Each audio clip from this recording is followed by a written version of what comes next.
السلام علیکم ناظرین، میں ہوں نثار سبتی اور آپ دیکھ رہے ہیں پی ڈی ٹی وی۔ کافی ساری اہم خبریں ہیں۔ ایک تو پی ڈی ایم نے پروٹیسٹ کیا سپریم کورٹ کے باہر چیف جسٹس اور ان کے جو گروپ کے ججز ہیں ان کے خلاف، اور اس کے علاوہ پارلیمنٹ میں بھی ججز کو آڑے ہاتھوں لیا گیا۔ اس کے ساتھ ساتھ کور کمانڈر کانفرنس بھی ہوئی جس میں بڑے ہی اہم فیصلے کیے گئے ہیں۔ ان پہ بات ہوگی اور میری کوشش ہوگی کہ میں جلدی سے سم اپ کروں، لیکن اس سے پہلے آپ سے درخواست ہے کہ اگر آپ اس چینل پہ نئے ہیں تو پلیز اسے سبسکرائب کر لیں اور بیل آئیکن پریس کر دیں تاکہ آنے والی ویڈیوز کا نوٹیفیکیشن آپ کو بر وقت مل سکیں۔ تو سب سے پہلے ناظرین بات کرتے ہیں جو آرمی چیف کے زیر صدارت کور کمانڈر کانفرنس ہوئی، اس میں بڑے ہی فیصلے کیے گئے اور اس میں یہ فیصلہ کیا گیا کہ پاک فوج کی تنصیبات پر اور شہداء کی یادگاروں پر حملہ کرنے والوں کے خلاف آرمی ایکٹ اور آفیشیل سیکرٹ ایکٹ کے تحت اقدامات کرنے کا فیصلہ کیا گیا ہے، اور اس کے ساتھ ساتھ یہ بھی فیصلہ کیا گیا ہے کہ یہ آرمی کورٹس کے ساتھ ساتھ سول کورٹس میں بھی مقدمات کیے جائیں گے، اور جو لوگ بھی جنہوں نے آرمی کی تنصیبات پہ حملے کیے اور شہداء کی یادگاروں پہ حملے کیے اور آرمی کی جو پریمیسز ہیں ان کو جلایا، ان کے خلاف سخت کارروائی ہوگی، اور وہ ان کے مقدمات آرمی کورٹس اور سول کورٹس دونوں جگہ چلیں گے۔ اجلاس میں یہ بھی بتایا گیا کہ ایک مکمل منصوبہ بندی کے تحت جلاؤ گراؤ کیا گیا اور آرمی کی تنصیبات اور شہداء کی یادگاروں پر حملے ہوئے، اور اب تک کے شواہد اور ایویڈنس کے مطابق جو لوگ منصوبہ ساز ہیں اور جنہوں نے اشتعال دلایا اور جنہوں نے اس پر عمل کیا، ان سے سیکیورٹی ایجنسیز اور ہماری سیکیورٹی کے ادارے آگاہ ہیں۔ اب سوال یہاں پہ پیدا یہ ہوتا ہے کہ یہ فیصلہ کیوں کیا گیا کہ آرمی کورٹس میں یہ مقدمات چلائے جائیں گے؟ تو اس کی سب سے بڑی وجہ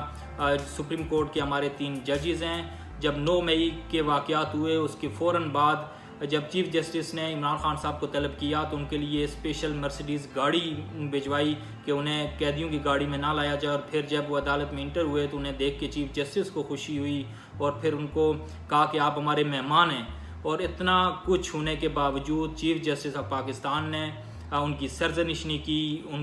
ان سے مذمت نہ کروا سکے، بلکہ ان کو بہت عزت اور احترام دیا۔ اس کے بعد رہی صحیح کہ سر اسلام آباد ہائی کورٹ نے پوری کر دی اور انہوں نے ایک بلینکٹ ریلیف دیا عمران خان صاحب کو، ان کو پچھلے بھی تمام کیسز میں اور آگے جو کیسز عمران خان صاحب پہ بنے نہیں ان پہ بھی عمران خان صاحب کو ضمانت مل گئی۔ تو اس لیے جو پاک فوج ہے انہوں نے یہ فیصلہ کیا ہے کہ آرمی کورٹس میں یہ مقدمات چلائے جائیں گے، کیونکہ ان کا جو پاکستان کا سب سے بڑا انصاف کا ادارہ ہے سپریم کورٹ آف پاکستان، اس پہ ان کا اعتبار نہیں رہا۔ ایک اور جو سب سے بڑی وجہ ہے آرمی کورٹس میں ان مقدمات کو لے کے جانے کی، وہ میرے اوپینین کے مطابق یہ ہے کہ چیف جسٹس جو موجودہ ہیں انہوں نے ہر معاملے میں سو موٹو لیا، ایون کہ اگر ایک پولیس کا کوئی آفیسر اس کی پوسٹنگ ہوتی ہے تو اس معاملے پہ بھی چیف جسٹس آف پاکستان نے سو موٹو لیا۔ لیکن مجھے ایسا فیل ہوتا ہے کہ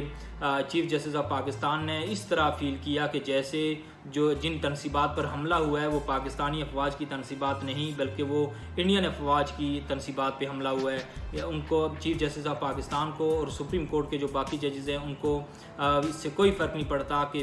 پاک فوج کی تنصیبات پر اور ان پر حملہ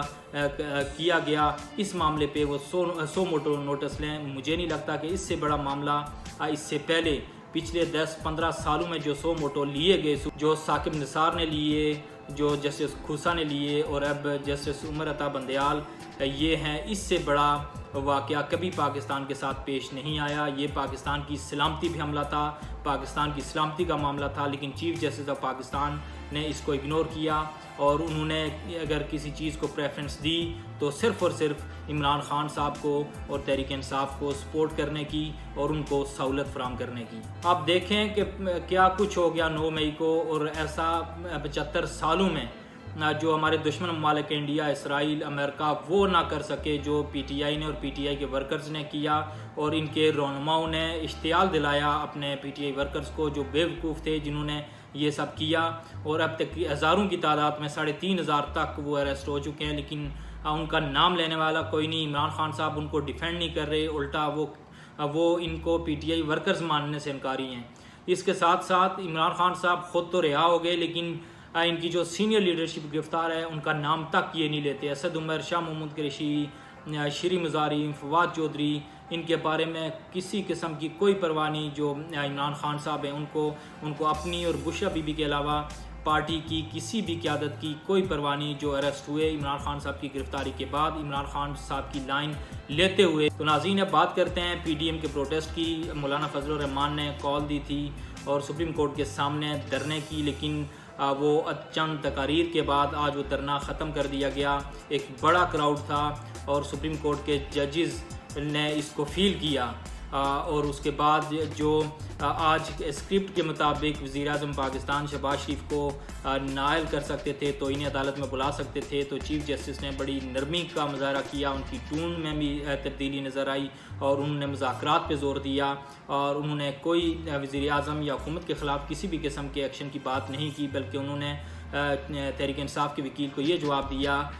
کہ قانون اپنی جگہ، لیکن حالت جنگ میں قانون اور آئین خاموش ہو جاتا ہے. پی ڈی ایم کے اس احتجاج سے مریم نواز اور مولانا فضل الرحمان نے بڑے اہم خطاب کیے، اور مریم نواز کی بات کریں گے. انہوں نے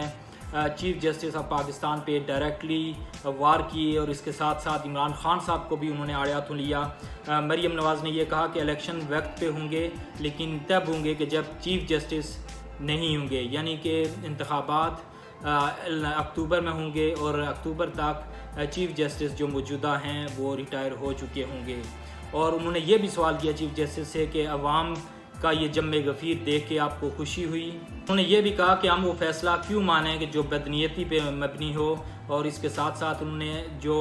فوجی تنصیبات پر اور شہداء کی یادگاروں پہ حملے کیے گئے اس کے بارے میں انہوں نے کہا کہ یہ عمران خان صاحب نے لسٹ بنا کے یہ ٹارگٹ سیٹ کیے تھے، اور انہوں نے اپنے ورکرز کو اور اپنی قیادت کو یہ بتایا تھا کہ ان کیس اگر عمران خان گرفتار ہوتے ہیں تو ان جگہوں پہ اٹیک کرنا ہے، جو کہ ہوا. اس کے ساتھ ساتھ مریم نواز نے بشرا بی بی کو بھی آڑے ہاتھوں لیا، اور انہوں نے یہ کہا کہ اگر توشہ خانہ سے چیزیں چوری کرنی ہوں تو بشرا بی بی سرگنا بن جاتی ہیں، اور جب عدالت بلائے تو بڑا معصوم سا منہ بنا کے یہ بتاتے ہیں کہ وہ تو ایک گھریلو خاتون ہے. اور انہوں نے یہ بھی کہا کہ بشرا بی بی کو ایک سفید چادر کے حصار میں لایا گیا، اور انہوں نے عمران خان سے یہ سوال کیا کہ اگر آپ کی بیوی عزت دار ہے تو کیا دوسروں کی بیویوں، بیٹیوں اور ان کی بہنوں کی کوئی عزت نہیں. اس کے ساتھ ساتھ مریم نواز نے چیف جسٹس سے استعفے کا مطالبہ بھی کر دیا، اور انہوں نے کہا کہ جو کچھ پاکستان میں ہوا اس کے ذمہ دار عمران خان کے ساتھ ساتھ